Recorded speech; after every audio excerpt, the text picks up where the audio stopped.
गुजरात में जिस तरह का चुनावी माहौल बना हुआ है, एमसीडी के चुनाव में और गुजरात विधानसभा के चुनाव में, उससे भारतीय जनता पार्टी इतनी बुरी तरह से बौखला गई है कि वो अब अपनी साजिशों से ऊपर उठकर, अपने षड्यंत्रों से ऊपर उठकर हत्या के मंसूबे बनाने लगी है। इन्होंने इस चुनाव से पहले अरविंद केजरीवाल जी को बदनाम करने की खूब कोशिश की, तरह तरह के बयान देकर, गाली गलौज करके खूब उनको मोरल डाउन करने से लेके उनको नीचे लाने की बहुत कोशिश की इन्होंने, लेकिन ये किसी भी कोशिश में कामयाब नहीं हुए। तो कल मनोज तिवारी जी ने एक तरह से धमकी दी है केजरीवाल जी को, और मनोज तिवारी जी की उस धमकी से साफ हो जा रहा है कि भारतीय जनता पार्टी अरविंद केजरीवाल जी की हत्या करने की साजिश कर रही है।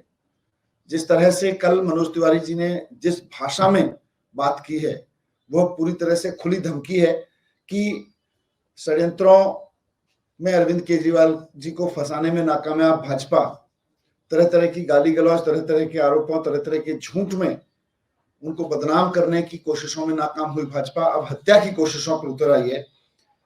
जिस तरह का अब षड्यंत्र रचा गया है, वो मनोज तिवारी जी की भाषा से साफ हो जा रहा है।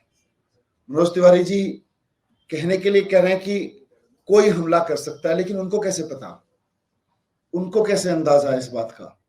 इसकी पूरी जांच होनी चाहिए।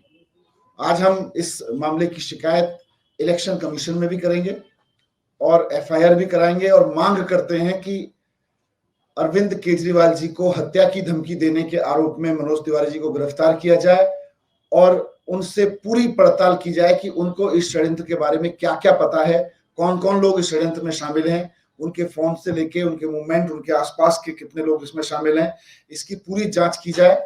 क्योंकि यह मामला सीरियस है। भारतीय जनता पार्टी का एक नेता अरविंद केजरीवाल जी की हत्या की धमकी दे रहा है, वो पहले से बता रहा है कि ऐसा होने जा रहा है।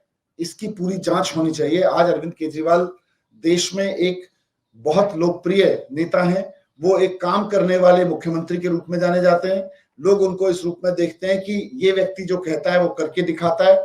इसकी राजनीति में चोरी चकारी की गुंजाइश नहीं है, धोखा देने की गुंजाइश नहीं है। अरविंद केजरीवाल जी की राजनीति जनता के भरोसे की राजनीति है। इसलिए भारतीय जनता पार्टी अब अपने निम्नतम स्तर पर उतर के उनकी हत्या कराने की साजिश कर रही है और हम इसको लेके पुलिस और चुनाव आयोग दोनों के पास जाएंगे। सर, आपने एक आज विजिलेंस रिपोर्ट को लेकर किया जा रहा है और बोल रहे हैं कि इसमें अनियमितता है। ये सारी भारतीय जनता पार्टी के हेडक्वार्टर में इनकी एफआईआर वहीं लिखी जाती है, इनकी चार्जशीट वहीं लिखी जाती है, इनकी विजिलेंस रिपोर्ट वहीं लिखी जाती है, तभी तो ऐसा होता है। वरना स्कूल में तथाकथित कोई घोटाला हुआ, उसकी कोई विजिलेंस रिपोर्ट है, वो अभी अखबार में मैं पढ़ रहा था कि वो चीफ सेक्रेटरी के पास गई है और वो मीडिया के पास है। वो मिनिस्टर को नहीं बताई गई, वो सीवीओ को नहीं दी गई, जो देश के विजिलेंस डिपार्टमेंट है उनको नहीं दी गई, वो मीडिया को दी गई है। तो ये भारतीय जनता पार्टी ने अपने यहाँ स्क्रिप्ट लिखते हैं और मीडिया को जारी करते हैं, रोज यही कर रहे हैं। सर, कल आपके कार्यकर्ता हैं संदीप भारद्वाज, उनकी डेथ हुई है और अब एक तरह से बीजेपी इकोसिस्टम इस बात को पुश कर रहा है कि टिकट के दावेदार थे और उस वजह से, क्योंकि टिकट नहीं मिला, इस वजह से सुसाइड हुआ है। बहुत दुखद है। संदीप जी मेरे भी करीबी थे और ट्रेड विंग में काफी अहम भूमिका निभाते थे, लेकिन इस तरह से टिकट से नहीं जोड़ सकते इसको, ये गलत कर रहे हैं।